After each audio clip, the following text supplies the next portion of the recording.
जय माता दी। राधे राधे। आपके किसी अपने, आपके पिता, आपके फादर फिगर, आपके दादाजी, भाई बड़े, किसी अपने को छीनने के बाद शत्रु ने आपसे, आपके किसी अपने को अलग कर दिया, मृत्यु तक उनको आ गई। उसके बाद आपके किसी अपने को अब छीनने के बाद, तंत्र क्रिया करके मारने के बाद, उसका अगला कदम आपके लिए क्या होने वाला है? माँ काली मुझे बताइए। मेरे व्यूअर्स के जिनके यहाँ कोई फादर फिगर या उनके पिता की मृत्यु हो गई है तंत्र क्रिया के द्वारा, उनके शत्रुओं ने जो किया है, के लिए शत्रु आगे क्या सोच रहा है?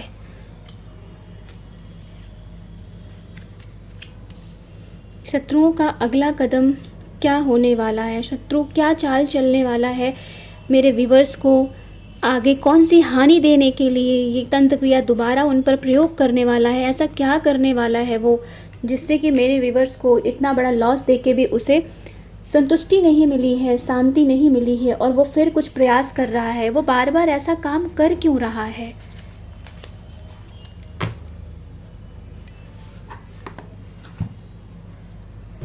आपका शत्रु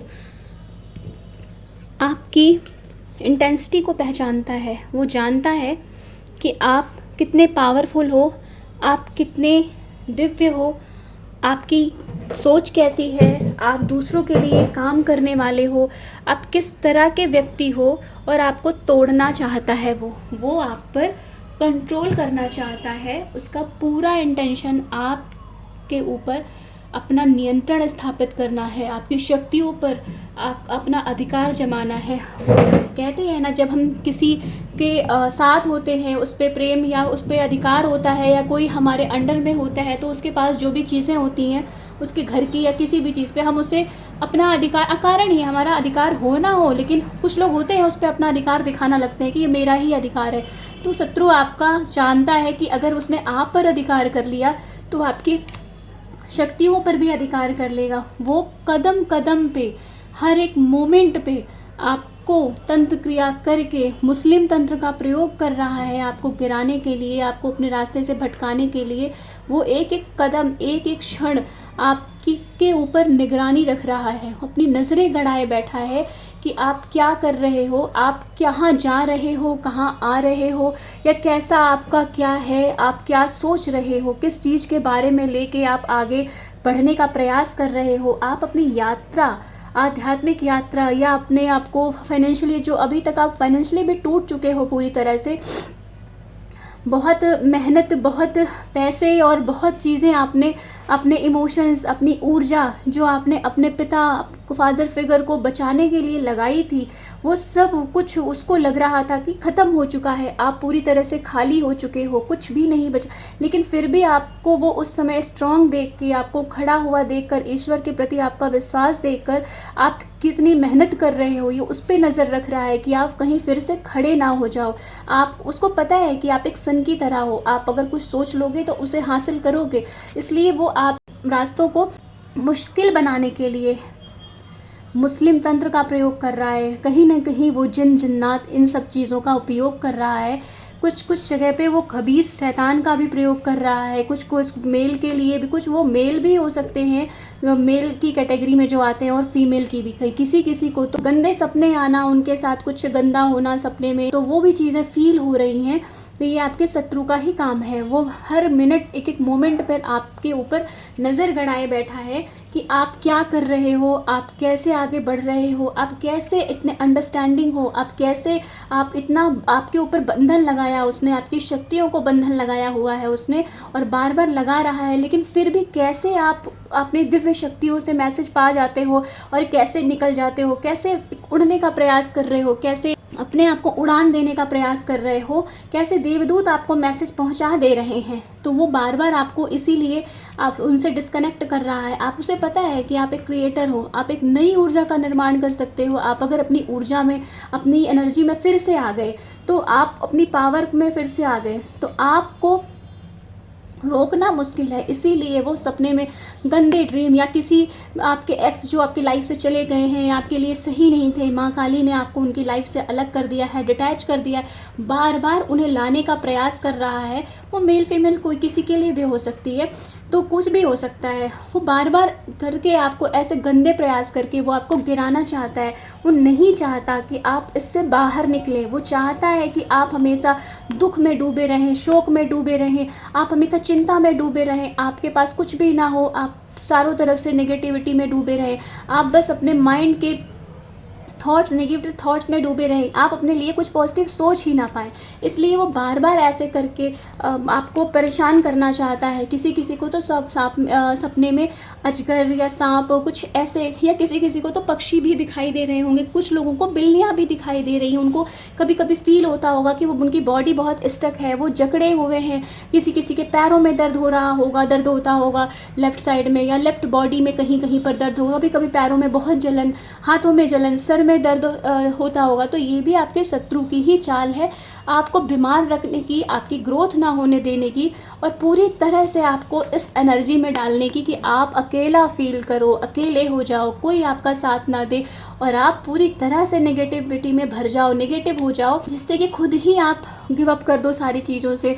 आपको लगे कि आप इतनी भक्ति करते हो, इतना पूजा करते हो, फिर भी आपको कोई सपोर्ट नहीं करता। आप सबके लिए करते हो, लेकिन फिर भी आपके लिए कोई खड़ा नहीं होता है, आपका कोई हेल्प नहीं करता। जब आपको हेल्प की ज़रूरत होती है तो लोग आपसे अलग हो जाते हैं, या आपका यूज़ करने के बाद आपका मिसयूज़ करते हैं, आपका फ़ायदा उठाते हैं, आपसे हेल्प लेते हैं, और फिर खुद को आपकी जब आपको ज़रूरत होती है तो चले जाते हैं।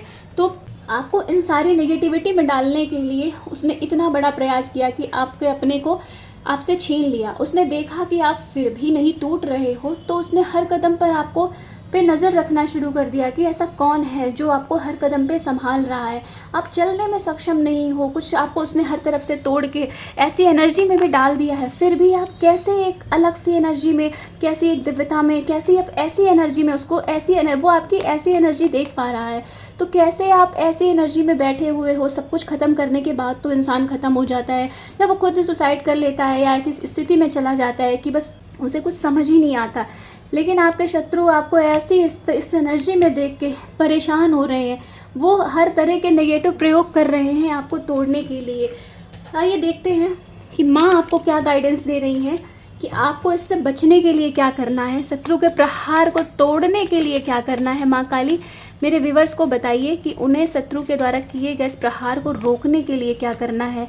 माँ कह रही हैं कि आप महादेव की आराधना करिए, माँ बगलामुखी की आराधना करिए, माँ के नाम से आप माँ दुर्गा का स्वरूप रखते हो, किसी भी माँ के स्वरूप को मानते हो, आपके पास चित्र है, स्वरूप है, कुछ भी, उनके नाम से चौकी लगाइए, उनकी सेवा करिए, माँ रूप में उनका भजन करिए, उनसे प्रार्थना करिए कि माँ आपको रक्षण प्रदान करें, माँ को पीला श्रृंगार अर्पित करिए, माँ की पूजा। अगर आप कुछ करने में सक्षम नहीं हैं, आपकी कुछ भी नहीं कर सकते, आपकी स्थिति ऐसी नहीं है, तो बस आप माँ को माँ से कह के पुकारिए और माँ से प्रार्थना करिए कि माँ आपके सारे कष्टों, सारे संकटों को दूर करे। आप भगवान महादेव के नटराज स्वरूप, विकराल स्वरूप का ध्यान करिए, प्रभु से प्रार्थना करिए, महादेव का ध्यान करिए, पूजन करिए, आपके चक्रा ओपन होंगे, सारी आसपास की नेगेटिविटी आपकी ख़त्म हो जाएगी।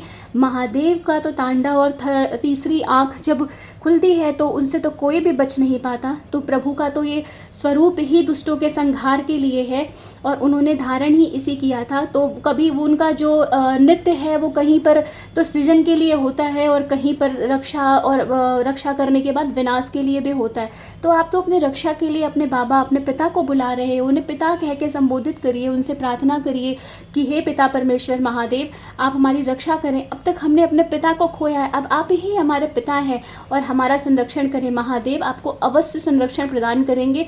ये सारी मुस्लिम शक्तियाँ, जो भी तंत्र जिन जिन्नात किए गए हैं, ये महादेव के इस स्वरूप में समाहित हो जाएंगी। जो आसपास की नेगेटिविटी आपका स्तंभन किया गया है, उच्चाटन किया गया है कि आप खुद एक स्पिरिचुअल पर्सन हो, आपकी स्पिरिचुअलिटी आगे ना बढ़े, माँ बगलामुखी उन सभी चीज़ों को नष्ट कर देंगी और शत्रुओं पर आपको विजय दिलाएंगी।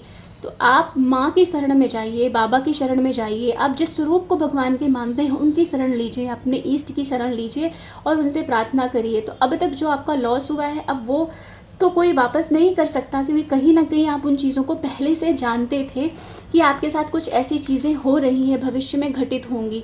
तो वो चीज़ें तो नियति के अकॉर्डिंग आपके साथ हो गई हैं, पर अब और कुछ लॉस ना हो, जो शक्तियों के बंधन है वो खुल जाएं, और जो भी चीज़ें आपके साथ करी गई हैं वो अब ना हो, और जो आप पे कंट्रोल करना चाहता है दुष्ट प्रवृत्ति का वो मनुष्य, या जो भी शक्तियाँ आप पे कंट्रोल चाहती हैं, उनका खुद सब कुछ नष्ट हो जाए। आप उन शक्तियों पर विजय प्राप्त करें, आप उनसे अलग होके उनको देखें, और आपके द्वारा आप उनको नष्ट करें, ताकि आप एक कदम बढ़ाएंगे आगे की ओर। हो सकता है आपके लिए आपके द्वारा की गई ये मेहनत, ये प्रयास आप किसी और को भी समझा सकें, और उस अगले इंसान भी, वो भी जो अगला भी किसी चीज़ से पीड़ित हो आपके अलावा, आप उसे रास्ता दिखा सके। आप जब खुद करके रहोगे तो आप दूसरों को भी बता पाओगे। आप एक क्रिएटर हो, आप एक एनर्जी को क्रिएट कर सकते हो, आपके पास वो पावर ईश्वर ने दी है। आप अपनी पावर को पहचानिए, आप ध्यान करिए, आप अपने आप को पहचानिए, आप ईश्वर के अंश हो, आप में ईश्वर की शक्तियाँ बसती हैं, सत्य बसता है, तो आपकी हार तो हो ही नहीं सकती। आपके शत्रु जो आपको मारना चाहते हैं, जो आपको इस एनर्जी में लाना चाहते हैं, आप पे ऊपर कंट्रोल करना चाहते हैं, आपको अकेला ला करना चाहते हैं, सब कुछ छीनना चाहते हैं, आपको एक भिखारी जैसी अवस्था में लाना चाहते हैं, वो कभी पूरा नहीं होगा। माँ उनके सपनों को कभी पूरा नहीं करेंगी। एटलीस्ट उन्हें वही शक्तियाँ मारेंगी जो आपको उन्होंने मारने के लिए भेजी, आपको परेशान करने वही के लिए भेजी, वही नेगेटिव शक्तियाँ उन दुष्टों का अंत करेंगी। माँ आपके साथ हैं, माँ आपका साथ दे रही हैं, आप सारे बंधनों से मुक्त हो जाएंगे, सब कुछ आपके लिए पॉजिटिव होगा। आप अपने ऊपर काम करिए, थोड़ी मेहनत करिए अपने साथ। आपने इतना कुछ स्ट्रगल करके लाइफ में यहाँ तक आए हो, इतना कुछ सहा है, थोड़े समय की बात और है, आप उसे करिए, आपको सक्सेस ज़रूर मिलेगी। उन शत्रुओं की कोई भी चाल आप पर कामयाब नहीं होगी। राधे राधे।